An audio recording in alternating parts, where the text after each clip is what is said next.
भारतीयांची भौगोलिक वास्तवाकडे दुर्लक्ष करण्याची वृत्ती इतिहासाकडे दुर्लक्ष करण्यापेक्षा नक्कीच गंभीर आणि धोकादायक आहे. के.एम. पन्नेकरांचं हे वाक्य होतं. 1945 मधलं इंडिया आणि इंडियन ओशन नावाचा त्यांनी ग्रंथ लिहिला होता. इंडिया आणि इंडियन ओशन म्हणजे सुरुवातीच्या दशकामध्ये जे डिप्लोमॅट्स इंडियन ओशन आणि पाण्याबद्दलचं आर्ग्युमेंट्स मांडतात त्यातलं हे पहिलंच नाव होतं के.एम. पन्नेकरांचं. आज हे चर्चा जे ओपन करण्याचं कारण आहे, आज आपण मार्गी सिम्प्लिफाईडमधनं जो मुद्दा चर्चेला घेतलेला आहे तो म्हणजे इंडियन ओशन, हिंदी महासागर. आणि निमित्त काय ठरलेलं आहे तर हिंदुस्तान टाइम्समध्ये दर्शना बारू नावाच्या अभ्यासिका आहेत. कार्नेजी नावाची जी थिंक टँक आहे त्यानं इंडियन ओशन इनिशिएटिव्ह सुरू केलेला आहे की त्यातले जे काही लेख असतील, अभ्यास असतील तो सादर करण्याच्या संदर्भात त्याच्या जो काही अभ्यास आहे तो दर्शना बारूंच्या नेतृत्वाखाली सुद्धा सुरू झालेला आहे. आणि त्यांनीच आता हिंदुस्तान टाइम्सला हे आर्टिकल लिहिलेलं आहे. लेखाचं नाव काय आहे? It is time to reimagine Indian Ocean, reimagination Indian Ocean. So what is imagination? मग आधीचं इमॅजिनेशन काय होतं हिंदी महासागराचं, आणि कोणाच्या इमॅजिनेशनबद्दल आपण नेमकं बोलतोय? भारताच्या, चायनाच्या, US च्या, नेमका फ्रान्सच्या, UK च्या, रशियाच्या, नेमकं कोणाच्या इमॅजिनेशनबद्दलचे मुद्दे होते. मग हे सगळ्यांचा एक थोडक्यात आढावा घेणं आणि जे काही strategic importance of Indian ocean आहे तो कसा समजून घ्यायचा त्या पण काही गोष्टी आपल्याला बघता येतील. एकंदर पहिलं तर मुद्दा तोच आहे की इंडियन ओशन आहे, हिंदी महासागर डिफाईन कसं करायचं, कुठली एंटिटी आली, जॉग्राफिकल एंटिटी. जॉग्राफीबद्दल सहसा काय सांगितलं तर जॉग्राफीचं कन्स्ट्रक्ट, भूगोल हा रचता येतो, तो बिघडवता पण येतो. मग हा रचलेला जो भूगोल असेल इंडियन ओशन नावाचा जो कोटीक्रम रचला गेला असेल तर तो कसा समजून घ्यायचा. अलीकडे काय झालेलं आहे, एकंदर जगाचा गुरुत्वामध्ये हा इंडो पॅसिफिक या क्षेत्राकडे सरकलेला आहे की not only Indian Ocean but Indo Pacific. Indian Ocean आणि Pacific Ocean together the confluence, पहिलं शिंझो ॲबे जेव्हा 2007 मधले म्हटले होते की the confluence of two seas is again important for us. Confluence of two seas. आता हा जगाचा गुरुत्वमध्य आंतरराष्ट्रीय राजकारणात सगळ्यात चर्चेचा गुरुत्वमध्य जर इंडो पॅसिफिक सरकला असेल तर त्यातलं इंडियन ओशन कसं समजून घ्यायचं हा एक आपला आत्ता कळीचा मुद्दा आहे. त्याच्यासाठी म्हणून हे एक नाव आपल्याला, दर्शनांचं नाव आपल्याला महत्त्वाचं आहे. आता मुद्दा काय झालेला आहे की वॉशिंग्टन्स इंडो पॅसिफिक एंगेजमेंट आणि India's place in it. Washington, United स्टेट्सने इंडो पॅसिफिक कसं बघितलेलं आहे, वेस्टर्न इंडियन ओशन नावाची गोष्ट त्यांना दिसतच नाही का. आणि आत्ता अलीकडे त्यांनी त्याच्या संदर्भातल्या काही आर्ग्युमेंट्स केले होते त्यांच्या डिफेन्स मिनिस्टरनं की वेस्टर्न इंडियन ओशनकडे लक्ष देण्याची गरज आहे. So it is about the imagination and reimagination of Indian Ocean. Generally काय आहे, US चं ते कमांड स्ट्रक्चर आहे, कमांड स्ट्रक्चर समजून घ्यायला पाहिजे. इंडो पॅसिफिक कमांड आहे, सेंट्रल कमांड आहे, आफ्रिका कमांड आहे. आणि US चं जे इंडो पॅसिफिकचं कन्सेप्शन आहे ते नक्कीच भिन्न आहे. भारताच्या पश्चिम किनाऱ्यापासून इकडं अमेरिकेच्या पूर्व किनाऱ्यापर्यंत म्हणजे कॅलिफोर्नियापर्यंतचा जो रिजन आहे तो ते इंडो पॅसिफिक म्हणून कन्सिडर करतात नाही. इंडियन जी पोझिशन आहे इंडो पॅसिफिकबद्दलची ती थोडी वाईड आहे की from the west coast of Africa to the United Nations east coast up to the California. सो हा जो वेस्टर्न इंडियन ओशनचा रिजन आहे, इंडियाच्या पलीकडे आपण अख्खा हॉर्न ऑफ आफ्रिका आणि त्याच्या खालचा शेजारी आणि खालचा सगळा मादागास्करच्या वरचा तो सगळा रिजन जर आपण म्हटलं त्याला लोक वेस्टर्न इंडियन ओशन समजतात आहे. सो त्यातले महत्त्वाचे 6 ते 7 एलिमेंट आपण एकंदर इंडियन ओशनमध्ये म्हटलं ना की त्या गोष्टी महत्त्वाच्या, आयलंड्स म्हणून पण महत्त्वाच्या आहेत. आता अर्थ त्याची विभागणी बरीच करता येते, तरी 6 आपण म्हटलं. कमोरस आहे, मादागास्कर आहे, मालदीव आहे, मॉरिशस आहे, सेशल्स आहे, श्रीलंका आहे. ह्याच्या व्यतिरिक्त पण बरेच आहे, म्हणजे फ्रेंच आहे, समजा फ्रेंचचे 2 आहेत, मायोटे आणि रियुनियन आहे. आणखी ईस्टर्न किंवा वेस्टर्न या 2 विभागण्या करून जरी आपण त्याचं आकलन केलं, ईस्टर्न आणि वेस्टर्नमध्ये तर खूपच आहेत. मायोटे, रियुनियन, सेशल्स, स्कुथा, झांझिबार, टांझानियाचे झांझिबार आलेलं आहे. ही सगळी चर्चा वर्तमानपत्रातून कंटिन्यू होत असते. आणि आत्ता एक कन्सर्न जो आलेला आहे इंडियन ओशनचा तो कसा आलेला आहे, ऑथरचे जे आर्ग्युमेंट्स आहे की Delhi is political class divided ocean into many sub region. So it is imagination and reimagination. मग भारतानं हिंदी महासागराकडे कसं बघितलेलं आहे, एक संध युनिट म्हणून भारत कधी त्याच्याकडे बघतो का. MEAची इंडियन ओशन डिव्हिजन आहे 2016 साली सुरू झालेली इंडियन ओशन डिव्हिजन, ती एक महत्त्वाची आहे. दुसरं काय आहे, इंडियन ओशन आणि मग स्ट्रॅटेजिक चोक पॉईंट्स आहेत. 3 चोक पॉईंट सहसा सांगितले जातात. इकडे मल्लाका स्ट्रेट आहे, तिकडे बाबेल मंडप आहे, वरती स्ट्रेट ऑफ हॉर्मुज आहे. आत्ता सुएझचा सगळा क्रायसिस झाल्यानंतर मग ह्याच्या संदर्भातले आर्ग्युमेंट्स परत एकदा आलेले होता. जो व्यापार आहे सगळा आणि तो किती ठप्प झाला होता. इथं आपण नाशिकचं जर महाराष्ट्रातलं उदाहरण घेतलं, नाशिकची द्राक्ष सगळी अडकलेली होती जी परदेशात जातात आहे त्या मार्गानं. सो हे 3 चोक पॉईंट्स महत्त्वाचे मानले गेलेले आहे की जगातले 7 चोक पॉईंट्स सांगितले जातात जे ऑइल ट्रेडसाठी अत्यंत महत्त्वाचे आहेत. त्यातले 3 चोक पॉईंट्स एकटे हिंदी महासागरात आहे. परत एकदा मल्लाका स्ट्रेट आहे, बाबेल मंडप आहे, स्ट्रेट ऑफ हॉर्मुज आहे. सो हे 3 चोक पॉईंट्स आणि त्यांच्यातून होणारा व्यापार हा महत्त्वाचा मानला गेलेला आहे. त्याच्यानंतरचा चौथा एलिमेंट ते मोझाम्बिक चॅनल सांगता येतो. फ्रेंचांची तिथे कंटिन्युअस एंगेजमेंट आहे. इंडियाच्या वतीनं डिझास्टर मॅनेजमेंट किंवा डिझास्टर आणि त्याच्या अनुषंगानं मदागास्कर आणि शेजारी राष्ट्रांना करण्यात आलेली मदत पण प्रचंड प्रमाणातली आपल्याला दिसून येतं. दुसरं इंडियन ओशनच्या संदर्भात होणारी जी एंगेजमेंट आहे, US जरी म्हटलं, दिओ गार्सियाचं जो चॅगास आर्किपेलागो आहे त्याच्यामध्ये मिलिटरी एंगेजमेंट सुरू होणं आणि त्याच्यातून बदललेल्या गोष्टी आहेत.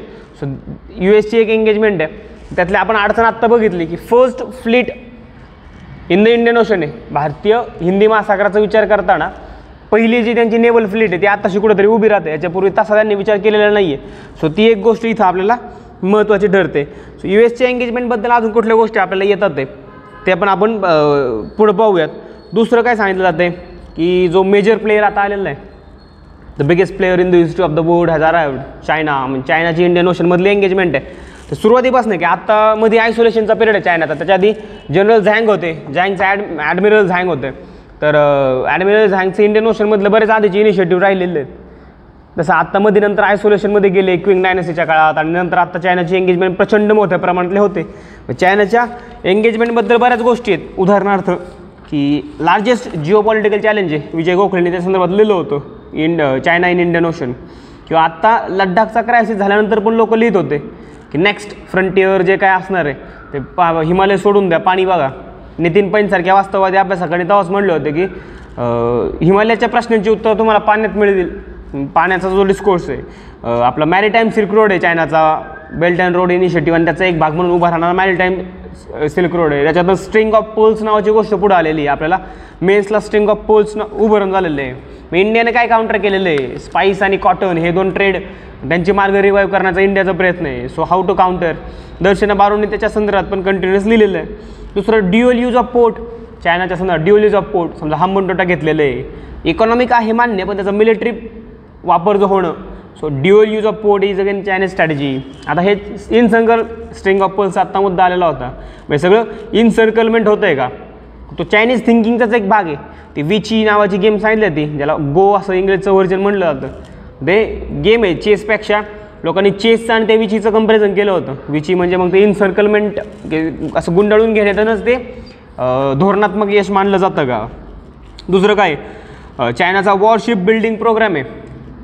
किती 3 एअरक्राफ्ट कॅरियर आहेत, ते पण मॅसिव्ह आहेत.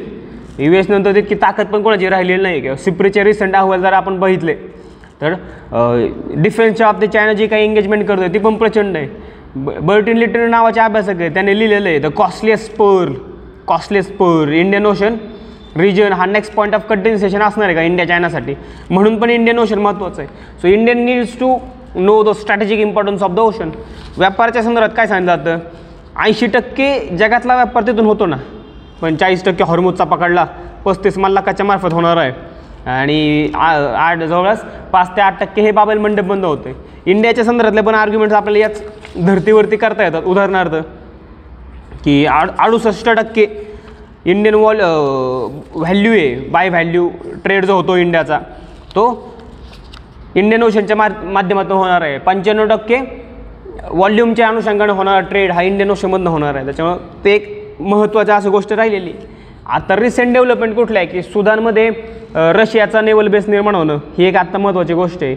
जिबुती म्हणजे 2017ला चायनाचा बेस निर्माण झालेला आहे. त्याच्यामुळं काही नवीन गोष्टी आपल्याला समोर येतात. Russia in Sudan, Beijing in जिबुती, म्हणजे हॉर्न ऑफ आफ्रिका एकदा बघून घेतला आपण, आणि त्याच्यातून उभे राहणारे मुद्दे.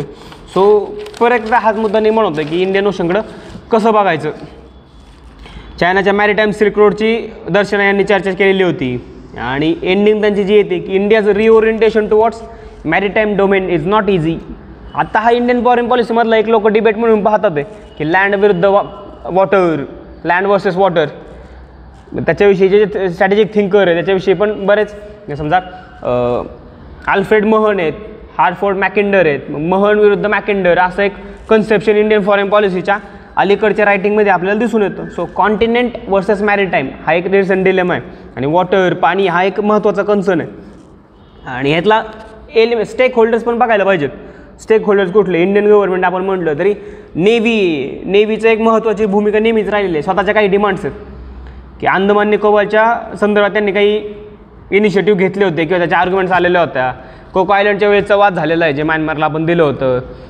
नेव्हीचे 2004 साली मॅरिटाईम डॉक्ट्रिन आलेलं आहे, इंडियन मॅरिटाईम डॉक्ट्रिन नेव्हीचं, ते एक ह्या संदर्भात महत्त्वाचं आहे की श न वरुणा ते ऋग्वेदातल्या एका सूक्तापासून त्याच्या मॅरिटाईम डॉक्टरीनची सुरुवात झालेली आहे. So what is conception of Indian ocean for Indian navy, हे एक मुद्दा महत्त्वाचा आपल्याला बघायला पाहिजे. सिक्युरिटीच्या अनुषंगाने आम्ही सगळंच पकडतो, आफ्रिकेच्या पूर्व किनाऱ्यापासून इकडे मल्लाखापर्यंत आमच्या अनुषंगाने, सुरक्षेच्या अनुषंगाने महत्त्वाचाच एरिया राहिला पाहिजे. हीच व्याख्या के एम पन्नेकरांनी 45 केलेली होती. What is Indian security sphere, it right from the horn of Africa to the strait of Malacca, जे इंडियन ओशनचं सध्याचं कन्सेप्शन आहे. Delhi struggle in working with Indian Ocean as a one region, एकसंध रिजन म्हणून इंडियन ओशनकडे बघणं, या संदर्भात दिल्लीची काही संदिग्धता दर्शना वाटते. दुसरं काय, need to understand the importance of maritime geography and its link to India strategic interest and growing competition, हे महत्त्वाचे मुद्दे त्यांनी मांडलेले आहेत. Indian Ocean coastal surveillance radar network आहे, त्यातनं 2 राष्ट्रांना वगळलं होतं भारतानं. सो लिमिटेड काही अडचणीचे मुद्दे त्यांनी जे मांडलेले आहेत की limited footprint on African coast, western Indian Ocean remains blind spot. Western Indian Ocean US बाजूने पण भारताच्या बाजूने पण तो ब्लाइंड स्पॉट राहतो आहे का. आणि एक मेजर असा प्लेअर तिथं आल्यानंतर, चायना तिथं आल्यानंतर मग कुठल्या गोष्टी राहतात ते म्हणजे 6 आयलंड आपण जे मागाशी नावं घेतलं होती 6 आयलंडची की कोमोरस, मदागास्कर, मालदीव, मॉरिशियस आणि सेशल्स, श्रीलंका, हे 6 जे आहे, या 6 राष्ट्रांची डिप्लोमॅटिक मिशन असणारी कुठली सत्ता नाही आहे.